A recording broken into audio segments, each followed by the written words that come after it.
दोस्तों आपका फिर से स्वागत है हमारे चैनल में। जैसा कि आप सब जानते हैं, लॉकडाउन 4 की शुरुआत जल्दी ही होने वाली है और ऐसे में रेल यात्रा, फ्लाइट सेवाएं, बस और पूरे देश में होने वाले कुछ नए निर्देशों की जानकारी हम आपको विस्तार से बताने जा रहे हैं। अब तक देश में चीनी बीमारी से 87,194 संक्रमित हैं, 53,035 का इलाज चल रहा है, 30,153 ठीक हो गए हैं और जैसे जैसे मैं आपको ये बता रहा हूं, ये आंकड़े और भी बढ़ रहे होंगे। इसी के साथ दोस्तों आज की बड़ी खबरों में आप देखेंगे, आज हो सकती है लॉकडाउन 4 की घोषणा, इन बातों का रखना होगा जरूरी ध्यान। साथ ही 9.13 करोड़ खातों में पैसे भेजे हैं पीएम ने। अगर आपको नहीं मिले हैं तो इस जगह पर जरूर करें संपर्क की जानकारी के लिए देखते रहिए। आगे अगर आप भी किराए के घर में रहते हैं तो इस खबर को जरूर सुनिए, किराएदारों को सरकार ने दिया ये फायदा। और अगली बड़ी खबर में दोस्तों, अगर ट्रेन में सफर करने जा रहे हैं तो जान लें ये नियम, वरना यात्रा नहीं कर पाएंगे। ये सभी खबर जानना बेहद जरूरी है दोस्तों। विस्तार से जानने के लिए बने रहिए हमारे साथ। लेकिन उससे पहले दोस्तों, इस वीडियो को बनाने में मुझे बहुत मेहनत लगती है और इस मेहनत के लिए वीडियो को एक छोटा सा लाइक जरूर करिएगा। तो बिना देरी के लिए चलते हैं आपको हमारी आज की सबसे पहली अपडेट की तरफ। दोस्तों 25 मार्च को लागू किया गया लॉकडाउन मूल रूप से 14 अप्रैल को समाप्त होने वाला था, लेकिन पहले इसे 3 मई और फिर 17 मई तक बढ़ाया गया। अब लॉकडाउन 4.0 की शुरुआत होने ही वाली है और ऐसे में सरकार अर्थव्यवस्था को ध्यान में रखते हुए कुछ छूट देने का प्लान कर रही है। जानकारी के अनुसार ग्रीन जोन में सार्वजनिक परिवहन जैसे बसों, टैक्सियों के संचालन को मंजूरी या छूट दी जा सकती है। लॉकडाउन 4 में कारखानों या उद्योगों को फिर से चलाने की छूट मिल सकती है, लेकिन श्रमिकों को लाने ले जाने के लिए अधिकारियों को राज्य के लिए आवश्यक व्यवस्था करनी होगी। कुछ विशेष ट्रेनें सरकार पहले ही चला रही है और अब आगे रेल यात्रा को शुरू करने पर भी विचार किया जा रहा है। वहीं 18 मई से घरेलू उड़ानों के संचालन को फिर से शुरू करना एक और पहलू है जिस पर विचार किया जा रहा है। पहले चरण में फ्लाइट की फ्रीक्वेंसी कम रखी जाएगी, जिसे आने वाले दिनों या महीनों में बढ़ाया जा सकता है। ये बात अलग है कि कई राज्यों ने हवाई सेवा शुरू करने का विरोध किया है। दोस्तों इस वीडियो को देखते रहिए क्योंकि आगे आने वाला है। देश में बढ़ रहा है घने बादलों का साया, तूफान से आ सकती हैं ये बड़ी मुसीबतें। दोस्तों अगली खबर बेहद बड़ी हो जाती है, यह आपके फायदे के लिए है, इसलिए इसे ध्यान से सुनिए।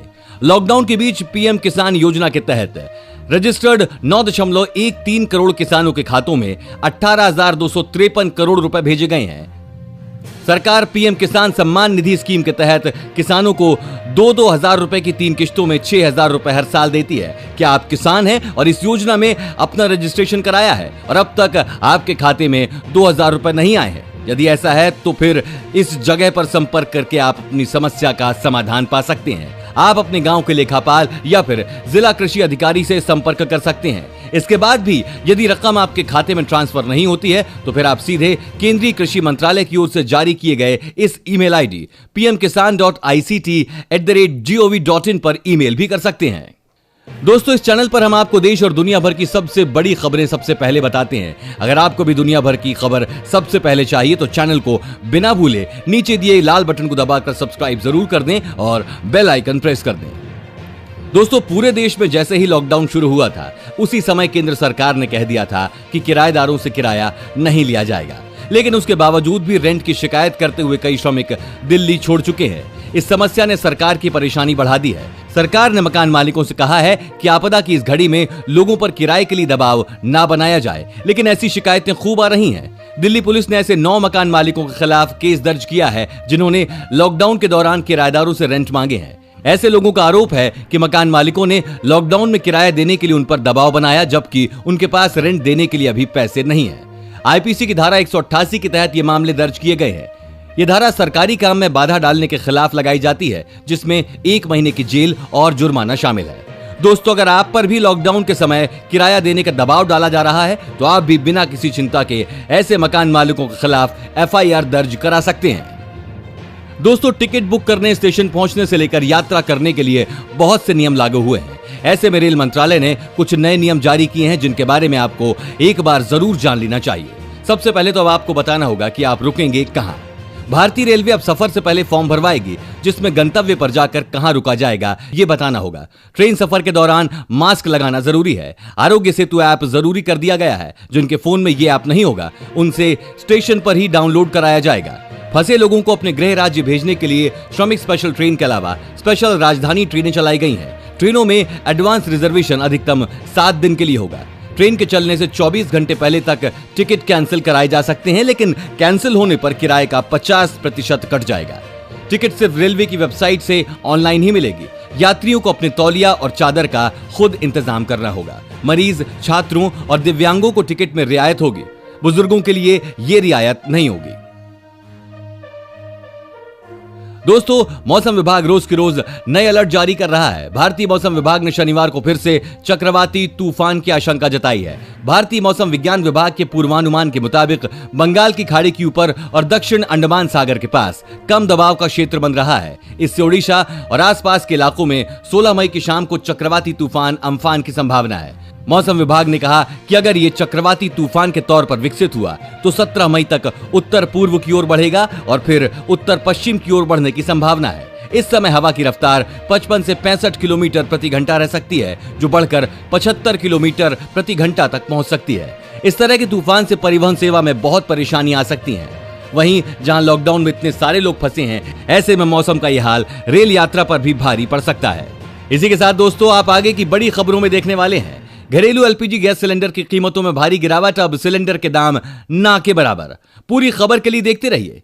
आगे देखेंगे, सिलेंडर के साथ साथ अब बिजली बिल होगा कम, सरकार ने उपभोक्ताओं को दी बड़ी राहत। अगली खबर में 10वीं और 12वीं कक्षा के डेट शीट होने वाले हैं जारी, मंत्री ने दी सूचना। और तेजी से गिरे दाम, सस्ती हो गई हैं ये सभी चीजें, जाने बाजार का हाल। आखिर में दोस्तों, बिना किसी गारंटी के मिलेगा 3 साल का लोन। आवेदन 21 मई से सरकार ने बताई ये बातें, जानिए विस्तार से। महामारी संकट के बीच पूरा देश आर्थिक मंदी की मार झेल रहा है। वहीं घरेलू एलपीजी गैस सिलेंडर की कीमतों में भारी कटौती की गई है। एलपीजी सिलेंडर की कीमत में 162 रुपए 50 पैसे की कमी की गई है। पूरे देश में तमाम तेल विपणन कंपनियों ने गैस सिलेंडर के दाम में ये कमी की है। नई कीमतें लागू होने के बाद दिल्ली में 14.2 किलोग्राम के बिना सब्सिडी वाले सिलेंडर की कीमत 144 रुपए घटकर 581 रुपए प्रति सिलेंडर हो गई है। बता दें कि नई कीमतें लागू हो गई हैं। मुंबई में एलपीजी सिलेंडर के दाम की बात करें तो इसकी कीमत 714 रुपए 50 पैसे से कम होकर 579 रुपए हो गई है। कोलकाता में सिलेंडर के दाम 190 रुपए कम हुए हैं, जिसके बाद सिलेंडर की कीमत 584 रुपए 50 पैसे हो गई है। जबकि चेन्नई में प्रति गैस सिलेंडर के दाम 569 रुपए 50 पैसे हो गए हैं। बता दें, एलपीजी गैस सिलेंडर की कीमतों में हर महीने की पहली तारीख को संशोधन किया जाता है। पिछले 2 महीने से लगातार एलपीजी सिलेंडर के दाम में गिरावट दर्ज की जा रही है। दोस्तों, सिलेंडर तो सिलेंडर, लेकिन अब बिजली भी सस्ती हो गई है। देश भर में लगभग हर कारोबार बंद है और लोग घरों में रहने को मजबूर हैं। हालांकि केंद्र सरकार ने देश की अर्थव्यवस्था को पटरी पर लाने के लिए 20 लाख करोड़ के आर्थिक पैकेज की घोषणा की है। केंद्र सरकार ने इस पैकेज को अलग अलग सेक्टर में बांटा है। इसमें पावर सेक्टर की कंपनियों को 90,000 करोड़ की सहायता देने की घोषणा की गई है। इससे कंपनियों के साथ साथ उपभोक्ताओं को भी राहत मिलेगी। ये राशि बिजली कंपनियों को 2 किश्तों में मिलेगी। बता दें कि बिजली वितरण कंपनियों का कई राज्यों पर बकाया है। महामारी के चलते स्थिति और ज्यादा खराब हो गई है। ऐसे में कंपनियों पर दबाव बढ़ता जा रहा है। लेकिन सरकार ने आत्मनिर्भर भारत अभियान के तहत कंपनियों को बड़ी राहत दी है। लेकिन सरकार ने शर्त रखी है कि इसका सीधा फायदा उपभोक्ताओं को मिलना चाहिए। ऐसे में कंपनियां बिजली के दामों में कटौती कर सकती हैं। अगली खबर में दोस्तों, सीबीएसई यानी केंद्रीय माध्यमिक शिक्षा बोर्ड की 10वीं और 12वीं की परीक्षा तिथि आज शाम 5 बजे घोषित की जाएगी।